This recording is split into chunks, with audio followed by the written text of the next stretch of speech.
Ahmet Akdemir niştecihê 55 saliyê Amedeyê û bi nasnameya bavê Cemedê tê nasîn. 46 salin ku Cemeda ku di cemedxaneya xwe de çêdike, li ser hespan digihîne müşteriyên xwe yên navbajêr û paleyên li ser zêviyan. Cemedfiroş ji zaroktiya xwe virveye karê firotina cemed an bi navekê din tezî dike û dibêje karê bav û kalê wî bûye û dixwaze bidomîne. Ana uzanı Diyarbakır'a Şerif tedî germe. İca meriye berê bavê me kalê me berê Diyarbakır wexta dihatin ber dihanîn em bi bûzê dihanîn gunda. İcar em jî hatin Diyarbakır teqrîbê 5 salî berê. Yani di 1980 wa da me dest bi vê cemedê kir. Ev cemed çawayê me em berê me bi sulhiya û me cem hala kevin hûzanin yani Diyarbakır'a Şerif qedîm ciyê Sûrê kêleka wî binê wî.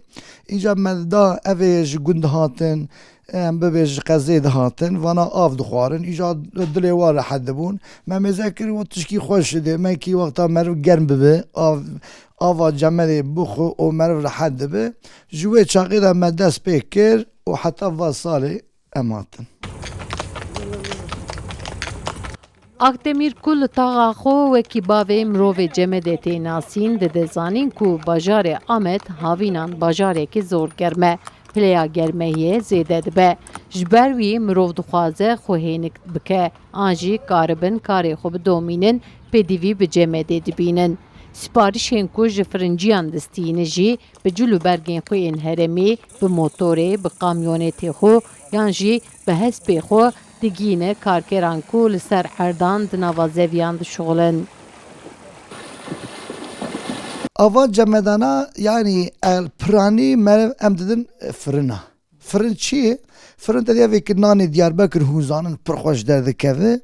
Berê em bibêjin dê me, pîrê me av germ dikirin. İjar em hatin Diyarbakır'a Şerif çerbû îca avê bi cemedê dikin nav hevîr awa nan pir xweş derdikeve xwarina wî yani nan bimînin jî xera nabe û em didin vana em didin leymunciyê Diyarbakır em bibêjin li ser hinda balıkçîlara tedî di Sûra qedîm döndurê wê de evê avê difiroşin em didin wa yani em didin Diyarbakır em bibêjin evêkî ser erda pembo membo em bê çapê dikin em ji ter bibêjin evêkî Misra dajon evêkî genim yani em bibêjin va karkerê li ser çiyekî li ser tedî li ser erda dişuxulin îca em vana dibin ji war ew jî dikin seh hundirê termûsê xwe îca cemedê der meriv tefekkür bike îca tedî germ be û xwîdana meriv were û yek cemedê bîne bide meriv ava cemedî tedî meriv kezeba meriv rehet dibe îca kêfa min tê ji vî hawê.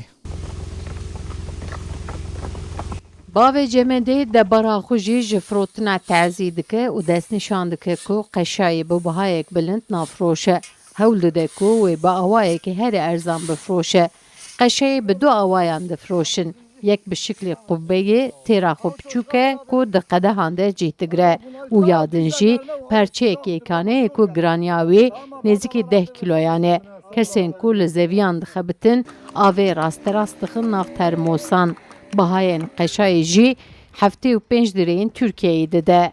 Sevda Kaplan, Kurdistan TV, Amed.